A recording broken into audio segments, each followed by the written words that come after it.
राज्यसभा खासदार प्राध्यापक डॉक्टर ज्योती वाघमारे यांनी खतांचा पुरवठा, काळा बाजार आणि जबरदस्तीच्या खत लिंकिंगच्या प्रश्नावर केंद्र सरकारचे लक्ष वेधले आहे।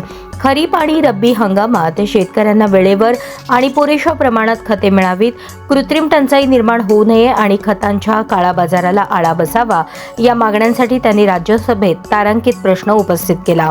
सरकारने दिलेल्या उत्तरानुसार महाराष्ट्रासह देशभरात युरिया आणि DAP खतांचा पुरेसा साठा उपलब्ध असून गरजेनुसार अतिरिक्त पुरवठाही केला जात आहे।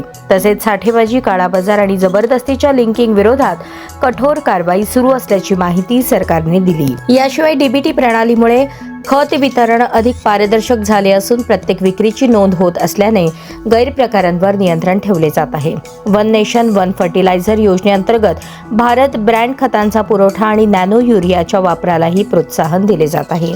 यावेळी खासदार ज्योती वाघमारे यांनी शेतकऱ्यांना योग्य दरात, वेळेवर आणि पुरेशा प्रमाणात खते मिळणे हा त्यांचा मूलभूत हक्क असल्याचे ठामपणे सांगितले।